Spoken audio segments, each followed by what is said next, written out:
Salut, chers tous! Vous qui avez reçu des signes ou des révélations plus ou moins claires sur la stature et la valeur de Dr. Haq Jahan, mais qui avez encore des doutes à cause de l'actualité médiatique et judiciaire actuelle la concernant, veuillez m'accorder juste 13 minutes de votre précieux temps. En droit pénal notamment, il existe ce qu'on appelle la présomption d'innocence. Vous connaissez certainement de nombreuses personnes qui ont été accusées à tort. Et vous-même, vous n'aimeriez certainement pas que cela vous arrive, n'est-ce pas? Alors, comment lever les doutes que vous avez encore sur l'innocence totale de Dr. Haq Jahan, Holy Madahan? Que ce soit du côté de ceux qui traitent la Fédération des familles pour la paix mondiale et l'unification de dérives sectaires ou de groupes hérétiques, que ce soit du côté de ceux qui ont intenté ce procès contre Dr. Haq Jahan devant un tribunal, ou même que ce soit du côté de ceux qui, au sein du mouvement de l'unification, mettent encore en doute la crédibilité du leadership de Dr. Haq Jahan et renient son identité de fille unique. Il y a un élément fondamental vers lequel convergent toutes ces préoccupations et ces persécutions, accusations et défiances. Lequel? C'est l'identité de Dr. Haq Jahan, Holy Madahan, en tant que fille unique du parent céleste. En tant que fille unique du parent céleste, Holy Madahan ne peut rien avoir comme pensée, parole et action qui puisse nuire à qui que ce soit, même à ceux qui la dénigrent et lui en veulent, et lui veulent même du mal. Encore moins au peuple coréen. Holy Madahan est le fruit de 5000 ans d'histoire du peuple élu Han de Corée. Elle ne peut pas venir détruire l'environnement de la péninsule coréenne qui a préparé sa venue depuis si longtemps. En d'autres mots, ne pas reconnaître le statut de fille unique de Dr. Haq Jahan revient automatiquement à la persécuter, l'accuser ou même l'ignorer. Une telle attitude à l'encontre de la fille unique est forcément lourde de conséquences, raison pour laquelle nous devons en parler sérieusement. Soyons un peu raisonnables. Qui est ce parent céleste que Holy Madahan a révélé? Le parent céleste, c'est Dieu le Créateur. Il existe des milliers de noms pour appeler Dieu, certes, mais Holy Madahan enseigne que le nom parent céleste, Hanul Pumonim en coréen, ou Heavenly Parent en anglais, est le seul nom qui rende vraiment justice à la nature et l'identité de Dieu. Dieu est un parent, c'est-à-dire à la fois un père et une mère. Et Dieu est le parent céleste, c'est-à-dire le père et la mère du ciel. Le père et la mère dans le monde céleste, qui est le monde spirituel, le monde invisible. Mais même dans le monde invisible, personne n'a pu voir Dieu. Le seul et unique homme à s'être identifié à Dieu pour la première fois, c'est Jésus. Et il a dit dans Jean chapitre 14, verset 9, et je cite, « Celui qui m'a vu a vu le Père. Comment dis-tu, montre-nous le Père ?» Fin de citation. Et c'est d'ailleurs, entre autres, ce qui a valu à Jésus, le Fils unique, d'être traité de blasphémateur et d'être crucifié. Alors que Jésus était simplement en train de dire qu'il ressemble à son Père. Jésus, le Fils unique, voulait aider les gens qui ignoraient le Père céleste à cette époque à se faire une idée claire de qui était le Père céleste. N'est-ce pas tout naturel pour quelqu'un de dire qu'il ressemble à son Père et d'ailleurs de le dire avec beaucoup de fierté? Pourquoi va-t-on le tuer pour cela? En clair, sans vraiment comprendre l'essence de Jésus, le Fils unique, on ne peut pas comprendre Holy Madahan, la fille unique. D'autres vont jusqu'à accuser Holy Madahan de créer un culte de la personne autour d'elle. C'est vraiment triste de penser de la sorte. Donc, en plus d'affirmer et proclamer haut et fort qu'elle est la fille unique du parent céleste, Holy Madahan fait quelque chose que seule la fille unique du parent céleste peut faire. Bâtir une maison pour le parent céleste. Holy Madahan n'est pas la seule personne sur terre à avoir bâti un édifice religieux, un temple pour glorifier Dieu le Créateur. De nombreux édifices religieux ont été érigés tout au long de l'histoire de l'humanité, certes, mais aucun de ceux qui les ont édifiés ne s'est fait appeler la fille unique. Ceux qui font subir ce chemin de croix à la fille unique du parent céleste ne sont visiblement pas en train de se comporter eux-mêmes comme des enfants du parent céleste. Donc, on ne peut pas parler de blasphème de la part de Holy Mother Han quand elle dit être la fille unique du parent céleste. Dans tous les cas, il faut être ouvertement contre les intérêts du parent céleste pour vouloir s'en prendre à sa fille unique. Mais comment reconnaître que Holy Mother Han est vraiment la fille unique du parent céleste? Je peux le reconnaître et beaucoup d'autres personnes le peuvent également. Parce qu'on n'a pas besoin d'être parfait pour pouvoir reconnaître la fille unique du parent céleste. On a juste besoin d'avoir un cœur pur.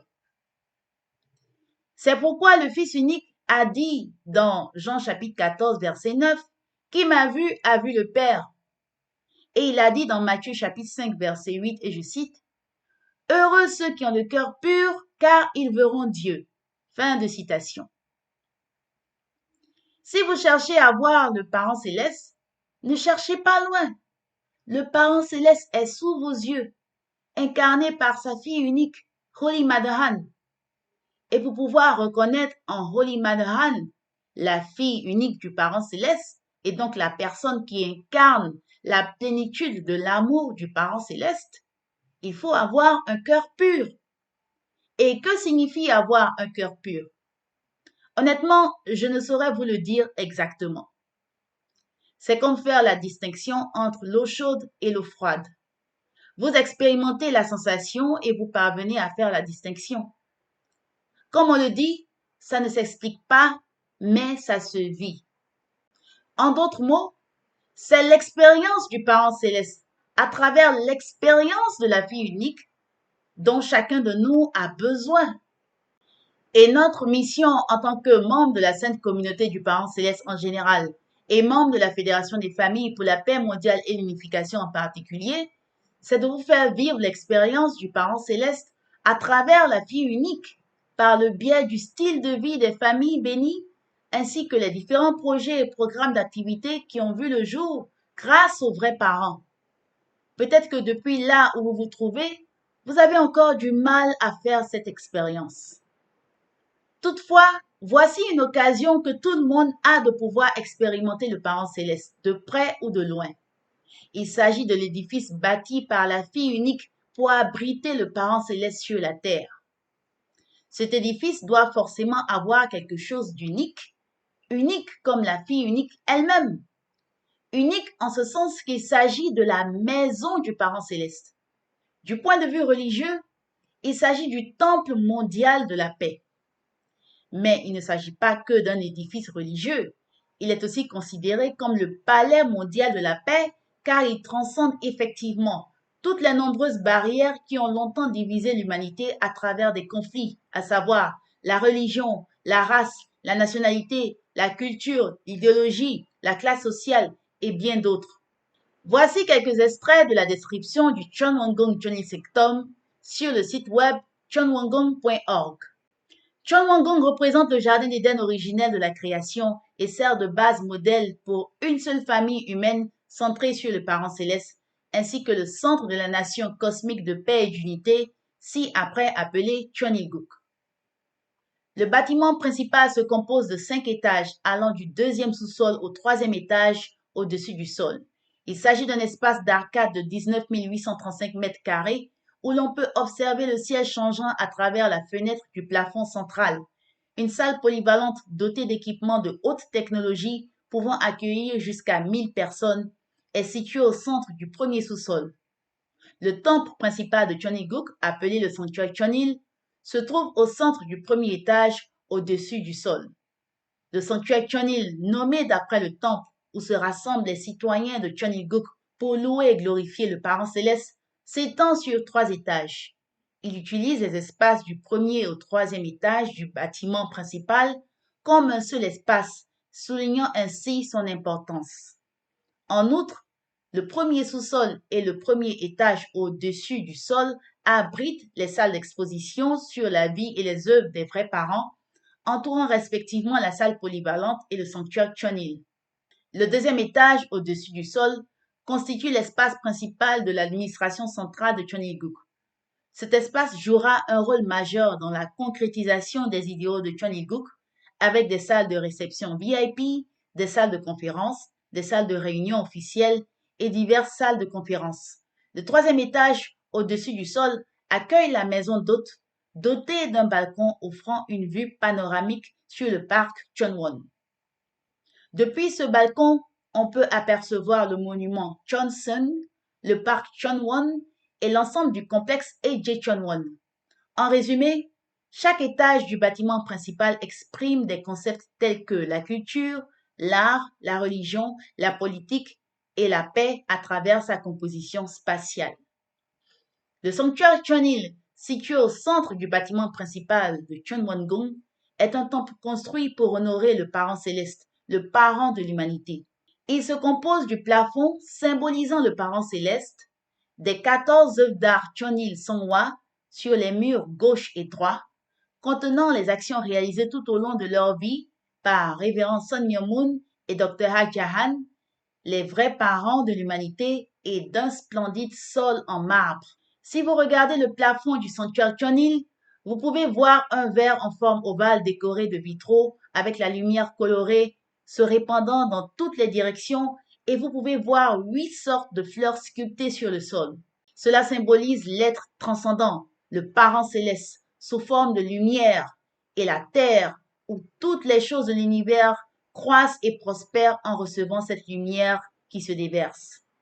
Ainsi, si vous vous tenez au centre où la gloire du Parent céleste est projetée sur la terre sous forme de lumière éclatante, vous ressentirez que les humains, enfants du Parent céleste, sont les êtres centraux de l'univers qui relient le ciel et la terre.